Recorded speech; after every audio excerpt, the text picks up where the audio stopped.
Hey everyone, welcome back to another episode of Ask the Girl from Schenectady. And I'm your lovely host, Oduayo Magic Kodumi, aka Ayo Magic, the girl from Schenectady.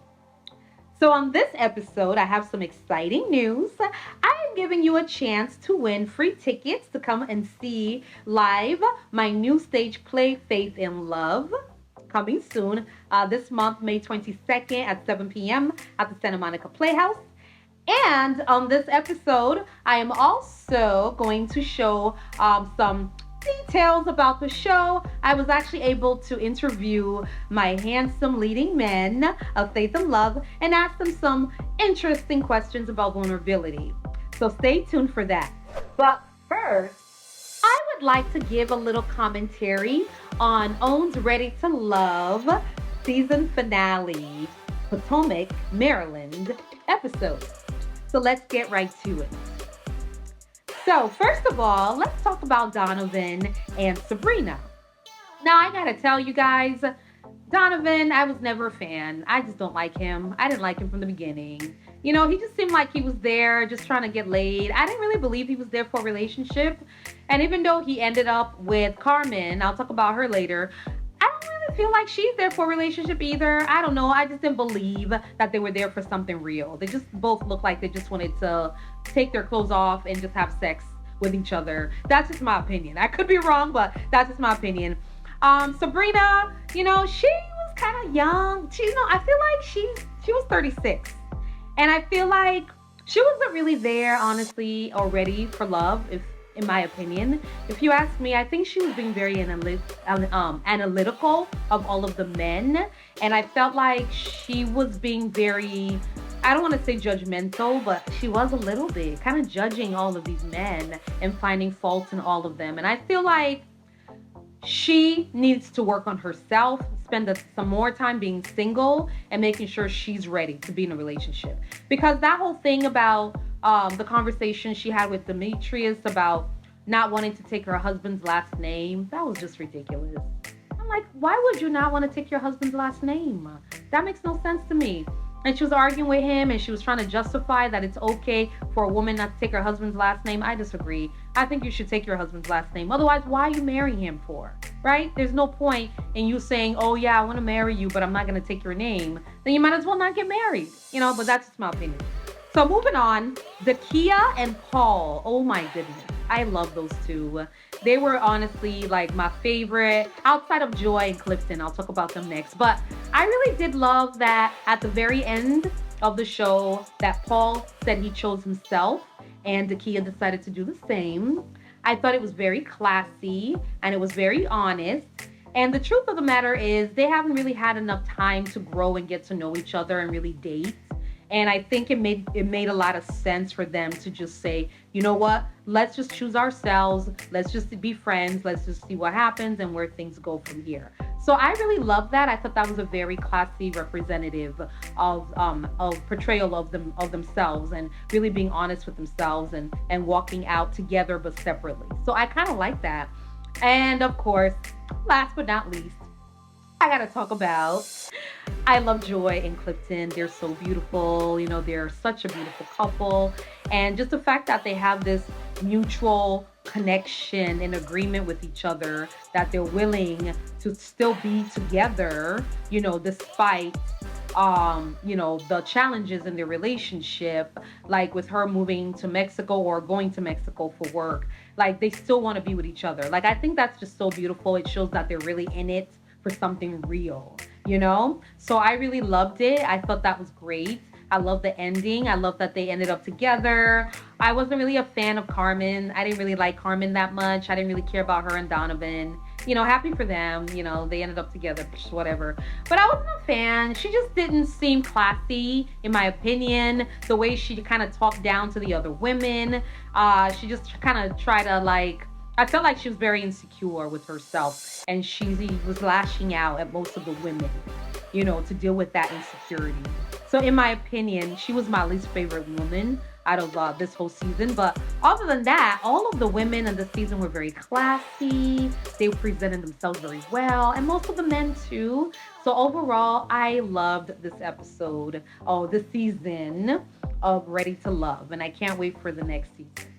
And now, the moment you've been waiting for.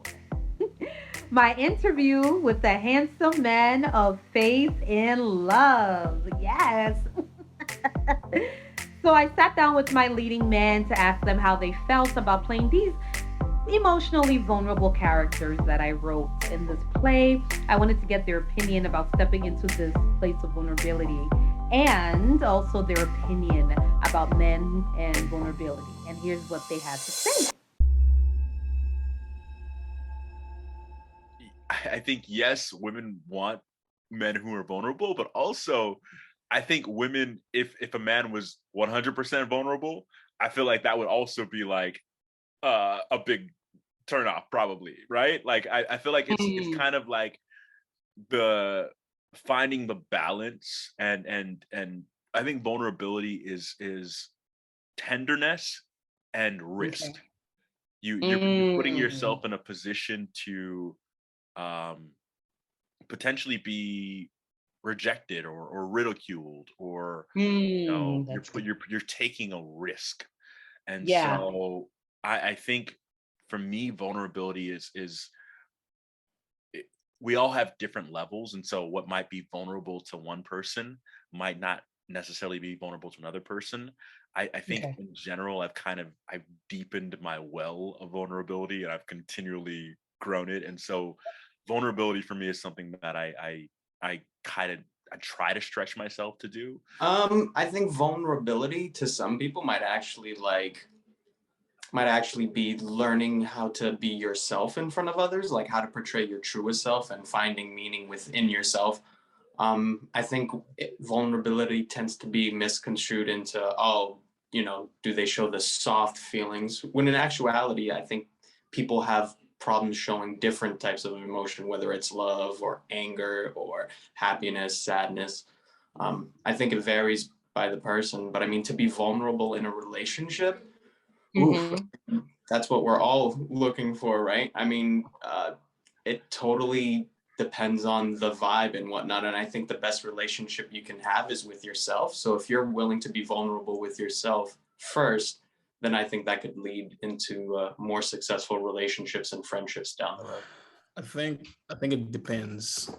Okay. Depends on where you're from, the way you grew up, the environment, everything around you. Okay. Because I come from a place where men are supposed to be strong. We're not supposed to cry. We're not supposed to, you know, you were taught to something bad happen, deal with it, like get Yeah. over it and be a man and move on and deal about it, right? Mm-hmm. So that since I was a kid, that's always been the thing, you know what I mean? Like you're not supposed to cry, you're not supposed to show your weakness, you're supposed to show vulnerability, you're supposed to put on Mm-hmm. this mask that Mm-hmm. man does Yeah. and just pretend, and I think that a lot of men was raised that way, Mm-hmm. which end up becoming bigger problem as they get older because now it's hard for them to let the guards down and be Mm-hmm. vulnerable when there was ways or taught a certain way. Even myself, um, I actually had problem with that last still does a little bit, but Mm-hmm. even myself, I had major problem with that. I kind of took some time to learn about myself, being able to be open and share things that I would never share with anybody. Refreshing. Mm. Well, you have to tune in to episode 22 to see the remainder of that fabulous interview with the Faith and Love leading men. So make sure you come back to the next episode to see the rest of that interview. Ooh, so good. Anyway, so now for a chance to win tickets to the play, all I need you to do is send me a DM or comment below what your favorite episode or favorite topic of Ask the Girl from Schenectady is and why. So you can send me a DM on my Instagram page. I'm at IOMagic. That's spelled AYOMAJEK. Or you can comment below and you'll be entered into a raffle to win a free ticket to see the show on May 22nd at 7 p.m. at the Santa Monica Playhouse. On that note, that concludes today's episode of Ask the Girl from Schenectady. Thanks for tuning in. And I am looking forward to seeing you on the next episode, episode 22, so that we can go ahead and finish this amazing interview with this leading man. And I'll give you more details on other segments coming up regarding faith and love. All right, talk to you soon.